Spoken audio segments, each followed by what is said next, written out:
This episode is brought to you by SPI Logistics, the premier freight agent logistics firm in North America. For over 40 years, SPI has been diligently building the most successful freight agent network to provide first-class relationships for our shippers, receivers, and carrier partners. We are more than another transportation network. We are a dedicated team of professionals united by one singular purpose, and that is to expedite our agents' success. All of our agents are set up for success on day one, as they are provided with a full suite of support staff that is ready to assist them with everything from after-hours emergencies to financial and administrative needs on a no-fee basis. This way, you can focus on continuing to grow your business. There is no financial risk to start, and you have the ability to earn up to 75% in commissions. If you are looking to take control of your financial future and build your business with the backing of one of the most successful logistics firms in North America, visit www.spi3pl.com to learn more. Do me a favor and let them know that the Freight Coach sent you. What is up, ladies and gentlemen? We are back. We are live. It is the Freight Coach Podcast, the top podcast in transportation, coming to you guys every single weekday, 8:30 a.m. Pacific, 10:30 Central, to break down some industry headlines. But most importantly, you guys provide some actual insight into what you can do with all of this information. If this is your first time tuning in, welcome. This is the real side of freight, ladies and gentlemen. And I say that before every single show. And what I mean by that is I only speak with transportation professionals, because at the end of the day, you guys, I want to talk to the right individuals who have done what you're looking to do or who are currently doing what you're trying to achieve. So you can take that information, apply it, utilize it, and see a meaningful difference in your business and your life. Happy Monday, everybody. And my guest today literally embodies that, you guys. He has been in this industry for a long time. He's seen a lot of stuff kind of come and go, but he's developed some core principles that he likes to follow that have shown to be tried and true throughout the time. So with that being said, I got my man, Greg Finnerty, here with Concept Logistics. Greg, thank you so much for joining me. Thanks for having me, man. It's a pleasure. Thank you. No, dude, I'm looking forward to it. You know, the first time we talked, I mean, we ended up going for like almost an hour, but It's like, you know, A, your energy is infectious, and B, I know why you're in the position that you're in, man, because you truly care about what you do, and it's very evident in what you say and kind of act. And, you know, man, so dude, thanks for jumping on today to really talk about this. And, you know, so dude, how'd you get your start in freight? What brought you into transportation? I was lumber brokering for my father way back in the day. And then I used this company up here in Buffalo. I was living out of state at the time. And then when I moved back, it was a friend of the family. They contacted me, put me in a carrier rep chair and gave me all the inbound freight they could handle. So created the position and started booking loads October 2000. Oh, damn. I was a little guy. I had an afro this big, and I didn't know what direction was up. But I was having fun, man. I mean, it was fast paced. It was crazy. It was fun to talk to people, and you know, something I've always carried with me. It's like, you know, I can be anybody on this phone I want to be. You know, dude, there's no person that knows me better than myself, and I could put my best self out. And I don't have to deal with the baggage that maybe my life had brought or whatever. So I carried that in and started booking freight and just had a great time doing it, man. Dude, how did you do that? Because it's funny you bring that up, because I'm reading a book right now called The Alter Ego. And Brent Orsuga put that up, you know, like a couple months back. Yeah, and I bought it. And I just started reading it. And what's crazy is it's like I started doing that with the Freight Coach, right? Like when I started my business and everything, like that's kind of my alter ego that I start, because it's like, dude, I can be anything that I want when I'm out here. Obviously, I try my best to be myself, but like all the baggage and all the other bullshit that I've gone through in my life, I can leave that at the door, right? So it's like kind of switching that on and turning that on to a new gear as you're going out there. Yeah, I mean, you know, I think some of the things I was able to pick up through the years and whatnot was just if I'm coming into the situation, whether it be talking to a customer, talking to a truck, talking to a driver, talking to one of their dispatch, and I'm in a good mood, or I'm putting them in a good mood, regardless of the, you know, through the years, like I was a caretaker for my mother who passed. I had long nights up here in Buffalo. The bars are open till 4, and I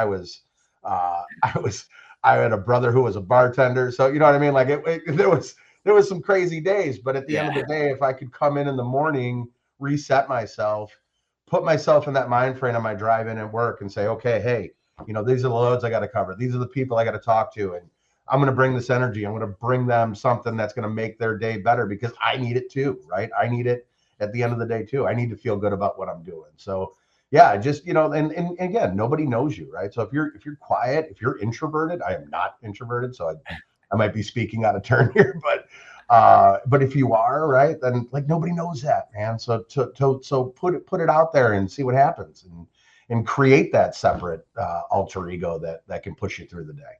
Dude, what's crazy is, Greg, is I am an introvert, right? Like when I'm not working, when I'm not doing, like when I'm at home, man, like I don't want to talk to people. I really just want to be left alone. I want to hang out with my family and I want to leave it at that. But like, I have that when I'm coming into work, like, all right, man, I got to perform, right? Like I got to be there. I got to be me and I got to grow and scale stuff. So it is creating that separation, right? Because it's like, I might be one of the only people who's openly admitting like, dude, it was uncomfortable for me to talk to people early on in my career and stuff like that, because just like with everybody, I got a past and I hate asking people for stuff. Right. So that was a big barrier that I had to overcome.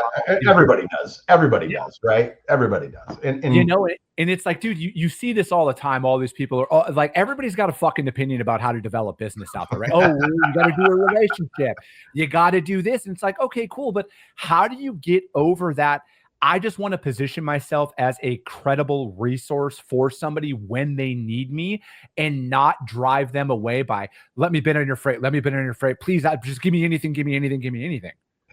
I think you hit the nail on the head is being credible. So like, what do you have to do, right? Like you've got to be a learner. You've got to continue to learn throughout the days and understand you're going to fucking get it wrong. Yeah. You're going to get it wrong. It's okay. Right. But learn from that mistake, move on, put it in place, put it in do something outside of what you had to do that got it wrong. Right. Because if you I heard a quote this morning in a book I was reading. It was, you can't think your way into acting. You can act your way into different thinking. Mm-hmm. Right. So putting it into practice, going outside of what you did yesterday, that the mistake happened and changing that up is what's going to get you to constantly put that through your mind. It's here. I'm going to reach here. I'm going to reach here. And, I'm a big believer in you're your own competitor. You're your biggest competitor, yourself. Right. So it's either, can I do better than I did yesterday? I want to make 10 calls. I want to land I want to put my margin percent up X amount. I want to book these carriers. I want to establish this relationship. So setting these little goals or competing against yourself really takes the pressure off of being in an environment where it is high pressure, man. Like, and I like I said, I've been at this and not only have I been booking loads since 2000, I've been at this company since 2000, right? So 25 years at the same company. So it does get a little cloudy, and I understand like there's some boiler rooms out there, right? And it's competitive, man. But if you're competing against yourself and you're progressing, you'll see those results match what you want. Yeah, I was always, I worked, I don't want to say I worked in like that boiler room mentality, but like I was definitely in dude, you got to hit a ton of calls in a day. And I never saw the real value in it because like maybe it was just the system I was in, Greg, but I saw a lot of people calling numbers to like hit their numbers that didn't actually equate to revenue long term. And yeah, and I feel like a lot of it is I'm like, man, okay, so what's that number, right? And I'm trying to find that out right now. Like, dude, like this month, I'm increasing my number by 5. So I'm going to hit 55 cold calls a day. And I'm trying to see, does this balance out where I can make 55 quality dials that if somebody answers the phone, I'm going to be able to have a real conversation with them, not a rushed one, and then and effectively do my job throughout the day. So, and I look at that as like, man, I'm just trying to move that needle of productivity forward every single month where it's like, hey, how do I get a little bit more effective? What's that number? And I heard that, because one of my good friends, I don't like to name drop, but his brokerage does $1 billion a year, and he's the president of the company, and that's what they do. And he's like, dude, that's the secret sauce. That's what we found, and that's where we like to keep our people at. And I'm like, that makes the most sense that I've heard out there. Correct. And I think there's a balancing act to what you just talked about too, because some companies are built to be $1 billion company, right? Mm-hmm. Is Concept Logistics? No, and I don't think that's our goal. That's not what we want, right? What we want is good people doing good work and making good money, right? Like let it be your life and let it be something that you can count on every day and come in and be happy at and provide service to your customer, provide service specifically to your carriers, right? Like bring them all into the conversation so that it's not just we're middlemen. We are win-win-win facilitators, right? Yeah. So we're trying to put everybody in a great spot, and let's create the relationships that make these things easier. Let's use the technology that make these things easier. Let's put a system of values. And I think you brought up values and core values before, but that's if it's not aligned, it's not going to work. Mm-hmm. It's not going to lie. It's not going to work, right? Like they're talking about $1 billion company. They're doing a ton of that quick freight and moving it out the door and covering it cheap. And that's great and awesome and make the money at it, man. But for us, what we found here at Concept, I think it's based on the relationships. It's based on our values. Are they going to act the same way we act, even if there's a problem, especially when there's a problem? How did you guys come to that conclusion? Because I think that's something that I've kind of went back and forth on in my business, right? Like, is how big do I actually want to take this? Is there a point that I'm going to hit where I'm going to be like, hey, we're big enough? How did you guys kind of come to that? Because I feel like that's something a lot of entrepreneurs and young sales reps out there struggle with, because they're like, I want to be the biggest and the best ever. Yeah. But at what point did you guys sit down and you're like, hey, we know who we are. We know what our identity is. Let's stay here and try and be that win-win-win where we're not, selling ourselves out to make a buck. I think it comes from just being around this business. It was a family-owned business, and it still is. And his, the owner's son has transferred it to his son Brendan. They've been tremendous allies and leaders to everybody at this company and mentors. And then when you start to enable your people to act in a way that they can feel good about it, I think you start to understand where the company's going, where they're driven, the people you've hired now, right? Where they are going to be in this conversation, and then enabling them to act in a way that's reflective to the values. Like that's number one, right? Like we brought you in because you're a hard worker, because you believe in communication, because you want to be a trust, you want to provide service. We brought you in because of that. Let's talk about now how you accomplish that and how I can support you doing that. And I think that's where the overall arching kind of, hey, we're here to do good things for good people, right? I mean, we're ever since the MVP speech for Josh Allen, it's be good, do good, go Bills, right? and we've adopted that, and we've gone down different roads, right? Like, listen, we do dry van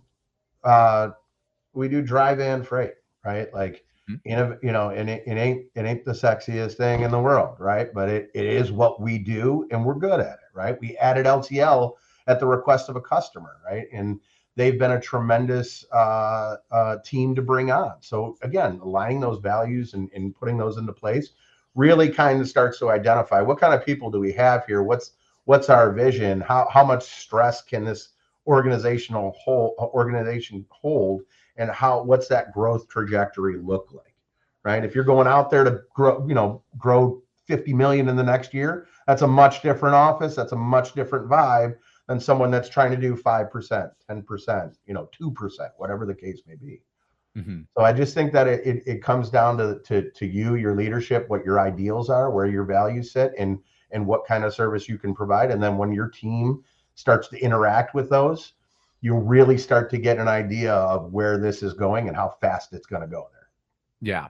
It's I think like one thing, talking about speed and growth and everything, where it's like what's different now than when I came into this industry is like the tech that's at your disposal now. Like you can be a literal Superman, right? Because like I remember back in the day when we were, covering freight, like as a carrier rep, if you're doing 15 pickups in a day to 20, like you're an all-star, everybody loves you. Now I feel like with technology, man, like you could do like 40 as a carrier rep right now with auto booking and everything else. And then from a rates perspective, like, dude, if you get green screens integrated in with your TMS, man, you're quoting 50 loads a second, essentially. I'm making that number up. Don't hold me.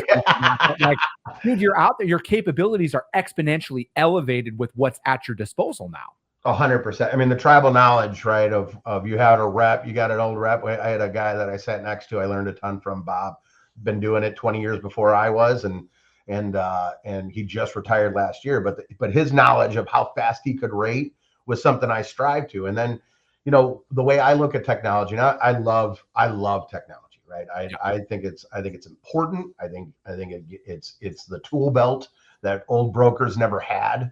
At their disposal, where you are booking loads fast, you are quoting fast, but I think it's the combination that really puts it into place and puts you in an upward trajectory of just like, okay, if we can create space on what we do on a day in day out basis, right, and be able to have those things automated, we can now adopt new business in the time that we've created, and while those relationships are getting taken care of, and instead of calling your favorite carrier 50 times a fucking day, can you do this load? Where's your guy? Where's this? What's going on? And those are important conversations, and they're relationship building conversations, right?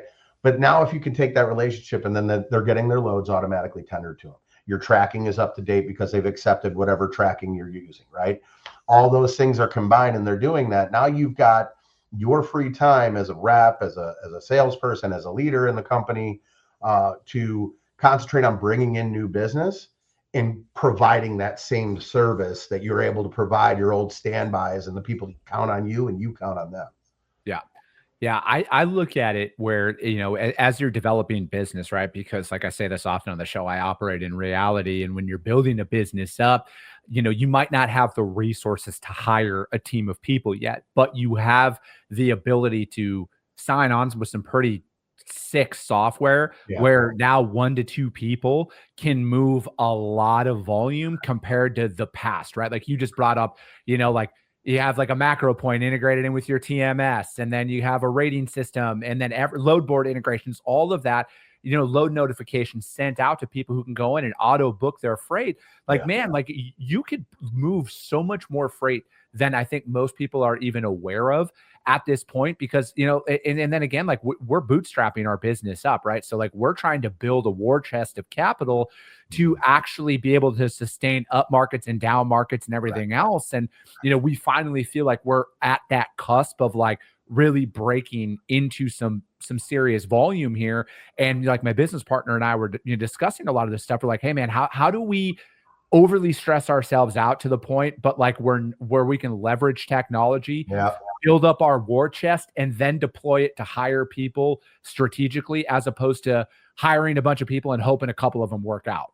No, I mean it, and you're going to get tech wrong too, right? Yeah. Like there are a ton of great tech out there, and a lot of it works for a lot of people, and a lot of it doesn't work for you, right? Like it's what works within your business, and really paying attention. And again, are your tech partners aligned with what you're trying to do, right? So if they're out there tendering freight, how are they tendering freight? Is it just going out, and then whatever carrier's coming back in, or is it going to carriers that and reflect what you do and how they want to be talked to? And then it's really taking care of those situations. And I'll talk specifically about carriers, because I mean the shipper, the customer, right? In my eyes, and what I've always tried to live by is like, I have 2 sets of customers. One of them are called shippers, one of them are called carriers. Yes. Right. That's where you have to start out. So how do we facilitate what a carrier's trying to do? Talk to them, right? Not just about booking a load, but like, what are your commitments to them? How do we get your driver home on weekends, right? I don't want, what have you promised your carrier or your drivers, and how do I help you facilitate that? Because then you're going to go through me, because I'm trying to help you and what your commitments are to your people, right? And I think all that combined, I think that is really where it starts to hit home, and where you start to find the technology, where you create a vision. And like I just put out a couple of weeks ago, I put out an initiative. I want to do 10 carriers per lane, right? Yeah. Do I think we're going to get 10 carriers per every lane? No, right? But I think we have the possibility of getting damn close to that. And I do think that when we start to dive into that, we'll start to realize, all right, well, this moves once or twice a month. Do I need 10 carriers on that? Or do I need 4 or 5 and 2 super solid, right? So now and then you start setting up your auto booking to those specific carriers. Mhm. And it's like, okay, so now you're doing this. I'm going to give you the freight you want. We're going to agree on a price. Everybody's going to be happy. Your driver's going to be able to go to the same place. Hell, by the third load, he's going to be getting coffee in the break room. You know what I mean? Like setting people up like that is where I think it drives. And if you can use the technology to leverage those relationships, that's where you start to really see the nuts and bolts of it to come through together. Yeah, no, I'm right there with you, Greg. That's something that we really, really leverage a lot inside of our book of business. I want to use the exact same trucking companies on as many loads as I possibly can out there. We want to find out, like every time we book a load, like we have an in-depth conversation with them, right? Hey, what lanes do you like to run? What types of equipment do you have in your fleet? Like we do open deck, right? So we got guys who pull flat steps, RGNs, Conestogas. We want to know all of that. We want to know what lanes they like to run with that equipment. And then we go out there and try and develop business based on that, right? Because it is truly the chicken and the egg mentality out there. But I feel like the more sense of ease you can bring to your carriers and your customers, because I'm right there with you, man. They're 1A and 1B of importance. 100%. So it's like leveraging that and balancing that out it's crucial to be able to do. And, and it's also a major selling point as you're going out there and developing business when you're like, and then especially in today's day and age, because like cold calling back in the mid 2000s, when I started 2011, 2012, vastly different than cold calling is today. It used to be, you get a couple of people on the phone, they'll give you a couple of prove it shipments, and then that's the way it kind of goes. Now, dude, it's a lot more in depth. I have found, and again, you guys take this for what it's worth. This is just somebody who actively cold calls every single day. The more direct I am with my prospects, the greater the return that I have received. The spray and pray methodology has not worked. I've actually gotten hung up on with that, as opposed to here's who we are. This is what we specialize in. This is the regions that we like to run. The more direct you can be, the better off I have been from a business development perspective. Yeah, I 100% agree with that, right? Like if you're going to, and call it what it is, but if you're going to BS your way through a conversation just to get them on the phone, and then they give you the prove it and you fail, like you're not there, right? Yeah. Like you're not, that's not what you did to begin with. You're putting yourselves in an idea, in an area that you were setting yourself up for failure from the beginning. So let's get into a place where you're bringing this out to where what you do and telling the truth from the get-go, right? And you establish, like, operations happen at the speed of trust. My favorite fucking quote of all time, right? And it's the truth. Yeah. Right. And that's inside your office. That's to your customers. That's to the shippers, to the carriers. That's to everyone. If you can build it on a baseline of trust and reliability and substance and providing service, you're going to win. Yeah. You're going to win. It might not be as fast and as cool as everybody else, but fuck it. That's not what you need. You need to win. Yeah, you need revenue 12 months out of the year, man. And I think it's one of those situations where it's like, if you're just looking for quick dopamine rushes, like they're out there, you guys, but like you need to think sustainable, long-term. You need to think 12 months out of the year. And again, like you guys, like just remember this, it takes years to build trust and seconds to lose it. And it's a lot easier for you to go out there, you guys, and just be brutally honest with your customers. Be brutally honest with your carriers. Like, I just don't like sugarcoating anything at this point. Maybe it's because I'm almost 40, Greg, but I just don't have time for this shit anymore, man. Like, if something's not going to happen, fucking tell me so I can come and find a solution to that, right? Yeah. But I've also found that, ironically, that's all other people want as well. They just want the truth, right? If you can't do something, you will never lose a customer for telling them, hey, I can't make that happen on this one. Thank you for the opportunity. You will never lose business from that.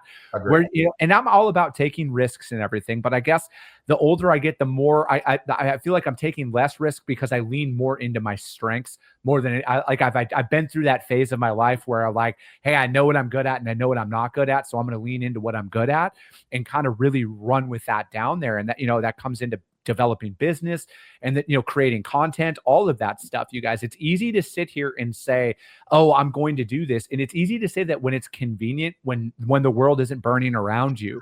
Your real character comes through when shit's going on. And ironically, that's when you grow the most with customers, is when things are happening and how you handle those situations. Yep. And I think you provide just as much service in the truth of saying, I can't do this one. I know it's important to you and I can't do it. Right. Mm-hmm. If it's a situation where they're like, I don't trust anybody else, then fucking do it. Right. Like then there's a different conversation of like, hey, I've got a load, 6 other brokers are working on it. But I want you to move it. Okay. But it's way out of my zone and way out of what we do, but I'll try for you, as opposed to, hey, I don't trust anybody else with this. And that's the goal, right? Like if you can get your customer on the line and they can bring you freight that they don't trust anyone else with, there is no end to that one, right? Like now you're in the spot. Yeah. And that's exactly it. Right. Like we've grown over the years. Cause like we cold started everything essentially in January of 2023. That's when we cold started all of this. No customers, I had people that you had used to work with back in the day, but like ironically weren't that interested in talking to somebody who they hadn't talked to in a few years.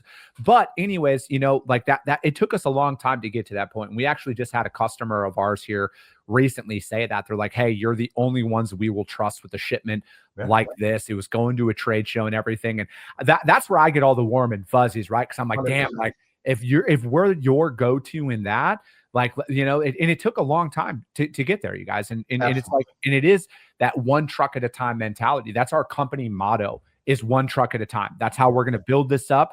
You can put brick by brick, whatever you want in there, but that's our motto. And we're going to take that and we're going to rely on that as we grow and scale this. Yeah. And that's what's going to strengthen that relationship, that brick by brick, that truck by truck, that mentality right there. Those are the foundations, what we're talking about. Right. And bringing those all in. I mean, we've had a lot of success as of lately of bringing customers in that trust us and becoming their managed partner. Right. Mm-hmm. So now the conversation as a company comes different. Like, how are we integrating with them? The world's changing, right? Like, it's not just, we're not using fax machines anymore. I mean, I used to print every load I booked. I used to print off 4 sheets, go to the fax machine. It was like, it got me up a little bit more than maybe I do now, but but this, truckload happens in speed and being able to facilitate it with what you're about, what you're doing, and all that all that puts it together in such a nice package. And those are that trust, when you've got a carrier that would take your load for, hopefully not much less money, but still less money. Right. And they're taking that over the quick money hit. Again, that's where you're winning, right? And that's the relationships you're trying to build. So how do you give that back to them in a non-monetary situation? How do you save them time? How do you save them effort? How do you make their day a little bit better every day when they deal with you? And that has, what I found has been one of the drivers of success for Concept, is that, everything we take it personally, right? Without taking it personally, but we take it at a personal level where we care, we give a shit. And I think that's what comes through. How can you tell the audience who's listening to this, either live here or in the recording, that it's only a matter of time before the market shifts back? And, it's been kind of easy to cover freight these last couple of years, right? Like no matter what, there's been a lot more capacity and everything else, right? So brokers have, again, this is just what I see on social media. Brokers have kind of fallen back into what brokers are notorious for out there, pushing down rates, railroading people and everything else. But it's going to come a point in time where it's not going to be that way. What advice do you have for people? Because it could be this year, it could be next year. I don't know, but it's going to tighten up. It's going to shift back. And some people are going to have a very challenging time with that. Yeah, again, it's going to fall back on your relationships. If you're treating somebody like shit, or some questionable situations come up and you don't handle it correctly, you're going to lose that guy when push comes to shove. And that's the same with the customer, right? So, I mean, sometimes do we eat a little bit more crow than we want to, and have to take some losses where we probably could, make a stand? Sure. But at the end of the day, I'm going to do 10 more loads with that customer as opposed to, losing them for that $100 hit. So, you have to look at a long game perspective. You have to look at a relationship perspective. If it's just transactional, if you're just booking loads and grabbing freight, end of the day, that price is going to change and you're going to lose your little system that you put together to be in that one situation. Go to the higher, go to the larger look at life and like it. and in business, and take care of the people that take care of you, and be someone that they want to be with, and they want to do business with, and treat your people the same way. And if you've got that consistency, it's going to go a long, long way for you. Dude, I love it. Greg, this flew by as I knew it would, man. How does anybody reach out to you, man? Maybe they got questions. Maybe you guys are hiring. Put your information out there. How does anybody get in touch with you guys? My email is just gfinnerty@conceptintl.com. You can look me up on LinkedIn, connect with me there. Happy to chat with anybody at any time. Like I said, freight's my life, so happy to chat and go in the rabbit holes or whatever we want to go into. But yeah, just contact me if you guys want to talk. All right. I love it. Greg, thank you so much for joining me. That's going to be it for today, you guys. We got guests coming on like literally every day this week as normal. So as always, you guys, if you guys got value in what you heard, subscribe to the show. If you guys are feeling really ambitious after this one, which you should be, rank the show on iTunes and Spotify, you guys, because if you saw value, that's how your network's going to see value as well. I appreciate you guys. I love you guys, and we'll be talking to you soon.